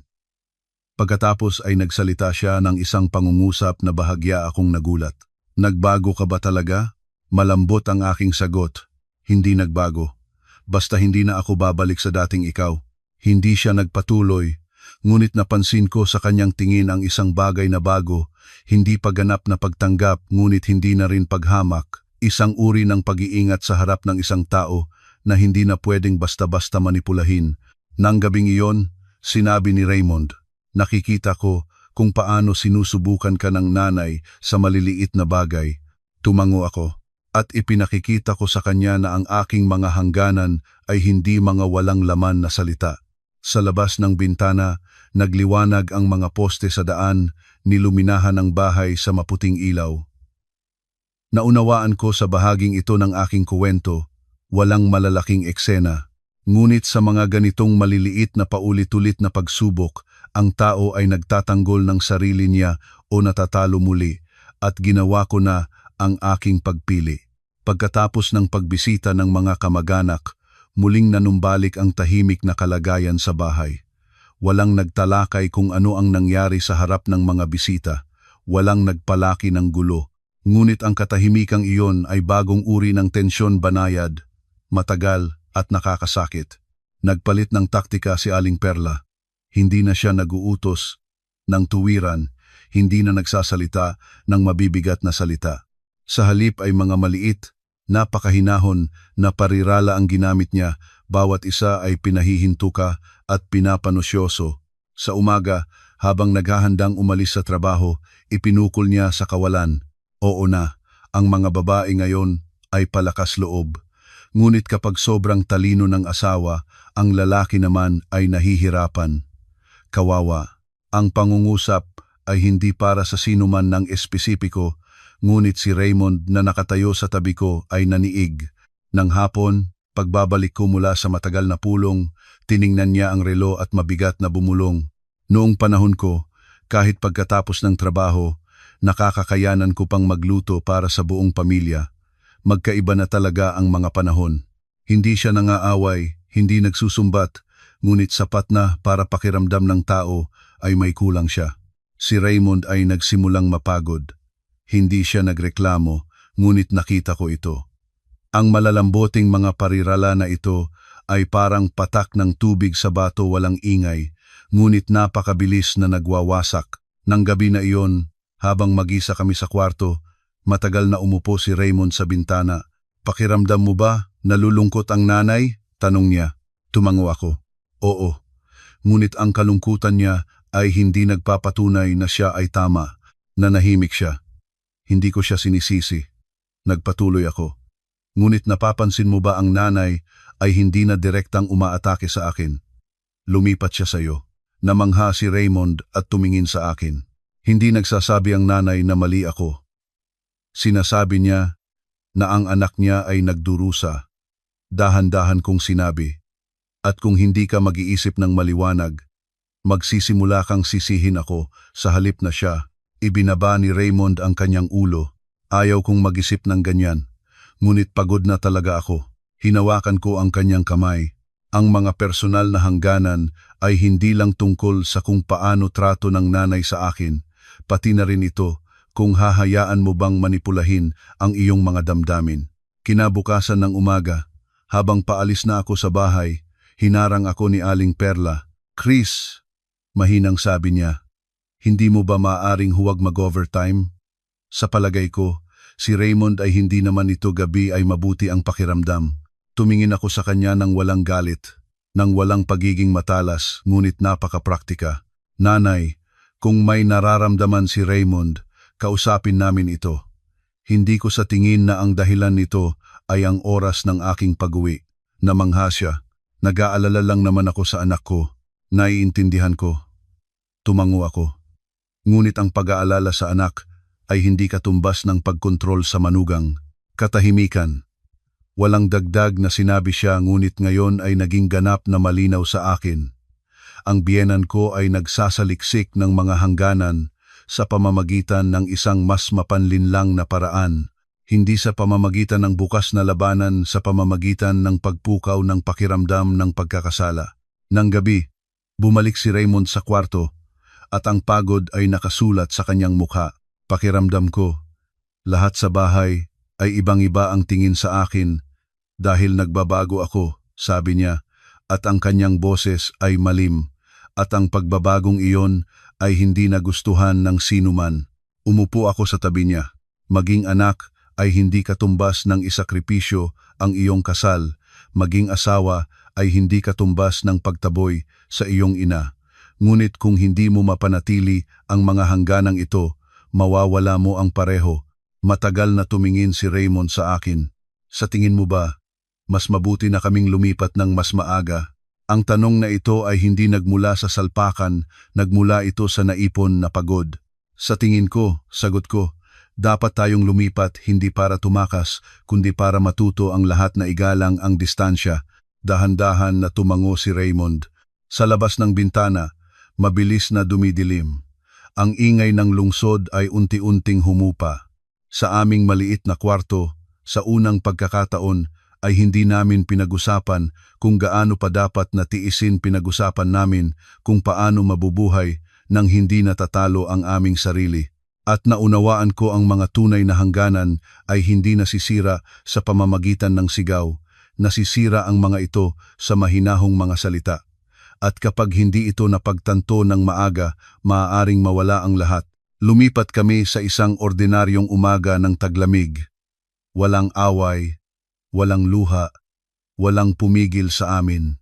Si Aling Perla ay nakatayo lang sa pintuan. Pinagmasdan kami ni Raymond na nagdadala ng mga maleta sa malamig na bakuran. Sa kanyang tingin ay wala ng dating kabangisan, ngunit hindi pa rin ito sapat na kalambot para tawaging pagsuko. Sinabayan kami ni Tatay Erning hanggang sa tarangkahan. Marahang pinalo niya ang balikat ni Raymond. "Mamuhay kayo ng sariling isip ninyo. Lalaki ka, ang babae mo ay dapat mong pangalagaan." Tumango si Raymond. Ngayon, walang alinlangan. Ang apartment na aming kinuha ay maliit, ngunit napakaliwanag. Noong unang gabi, nakaupo kami sa sahig, kumain ng instant noodles, at natawa dahil wala pang iba sa kusina kundi isang electric kettle. "Hindi ba pakiramdam mo, sobra ang ginawa natin?" tanong ni Raymond. Umiling ako. Sa tingin ko, tama ang ginawa natin. Sa mga susunod na araw, hindi naging mas madali ang buhay, ngunit naging mas malaya. Hindi na namin kailangang makinig ng mga parirala na biglang nag-uuwi. Hindi na namin kailangan na mag-isip bawat oras kung nagustuhan na ba namin ang lahat. Nagbago si Raymond ng malaki. Mas bihira na siyang tumahimik sa didapat, natuto na siyang magsabi ng hindi kapag kailangan, at matapang na sumasagot sa kanyang ina sa telepono. Ayusin na lang namin ng mag-asawa. At isang gabi, tumawag si Aling Perla sa akin. ng personal. Chris, sabi niya, pumunta kayo ni Raymond sa bahay sa weekend para sa tanghalian. Walang sumbat, walang kondisyon, imbitasyon lang. Pumunta kami. Ang tanghaliang iyon ay hindi puno ng init ng tahanan ngunit ito ay mapayapa. Hindi nagutos si Aling Perla, hindi nagsaliksik ng mga hangganan. Nagtatanong ng ilang mga pangkaraniwang bagay at iyon lang. Bago kami umalis, mahinang sinabi niya sa akin, lumipat ka at mas magaan na ang loob mo. Ano? Tumingin ako sa kanya at tapat na sumagot, oo. At umaasa akong magaan din ang loob ninyo. Hindi siya sumagot. Ngunit nang lumingon siya para pumasok sa bahay, napansin ko kung paano kumiling ang kanyang mga balikat hindi sa galit, kundi sa pagod, pagkatapos ng napakatagal na pag-aagaw ng kapangyarihan. Sa biyahe pa uwi, hinawakan ni Raymond ang aking kamay. Naunawaan ko na. May mga relasyon na mapapanatili mo lang kung may distansya ang dalawang partido. Tumango ako. Ang aking kwento ay hindi nagtatapos sa magagandang paumanhin at nakakaantig na luha. Ang pagsisisi ay ang unti-unting pagtanggap na ang bawat tao ay may limitasyon at hindi maaaring itayo ang mga relasyon ng kamag-anak sa isang panig na sakripisyo. Ika-2 ng Enero ng taong iyon, tinawag akong kasambahay. Ngunit simula sa araw na iyon, natutunan ko na huwag hayaang mapababa ang aking sarili, hindi mas mababa, ngunit hindi rin mas mataas sa iba. At kung mayroong gusto ko iparating sa mga babaeng nakikinig sa kwentong ito, hindi mo na kailangan pang mangibabaw. Kailangan mo lang na huwag matalo sa iyong sarili. Dito nagtatapos ang kwento, ngunit nagsisimula ang bagong buhay. Ang kwentong ito ay hindi nagtatapos sa maingay na tagumpay, kundi sa isang napakamalalim na pag-unawa. Unang aral. Ang pagtitiis at pagiging mapagpakumbaba ay hindi palaging palatandaan ng paggalang sa nakatatanda o pagmamahal sa pamilya. Kung ang iyong katahimikan ay nagiging sanhi ng paghamak ng iba sa iyo, iyon ay hindi na kabutihan, iyon ay pagwawasak ng iyong sarili. Ikalawang aral. Ang isang tahanan ay nagiging tunay na tirahan lamang kapag may mutual na paggalang doon. Walang may karapatang sa pagtatago ng sarili bilang ina, matanda o tradisyon yumurak sa dignidad ng kapwa-tao. Ikatlong aral. Ang pagiging manugang, asawa o anak ay hindi katumbas ng pagkawala ng iyong sarili. Maaari kang maging malambot nang hindi nagiging kawawa. Maaari kang umubos nang hindi ibinababa ang iyong ulo. Huling at pinakamahalagang aral. Minsan, ang pag-alis ng may distansya ay hindi katumbas ng pag-abandona sa pamilya. Ito ang tanging paraan para mapanatiling malusog ang mga relasyon. Ang distansyang itinakda sa tamang oras ay kayang iligtas ang mga relasyong nagsisimula ng mahirapang huminga. Kung sa kwentong ito ay nakilala mo ang iyong sarili, kung ikaw rin ay minsan ay nanahimik para sa kapayapaan ng pamilya, ngunit puso mo ay nagdadala ng mabibigat na sugat, i-like ang video na ito para ang kwentong ito ay makarating sa mas maraming tao. Mag-iwan ng komento, ibahagi ang inyong mga saloobin. Sino ang makakaalam, baka ang iyong kwento mismo ang magbibigay ng lakas sa iba. At huwag kalimutang mag-subscribe sa channel na para patuloy na makinig sa mga mabagal ngunit nakakaantig na kwento ng tunay na buhay. Ang inyong suporta at pagbabahagi ay maaaring maging tanda ng pag-unawa na kailangan ng ibang tao ngayon. Salamat po sa pananatili ninyo hanggang sa huli. Hanggang sa muli tayong magkita sa susunod na episode.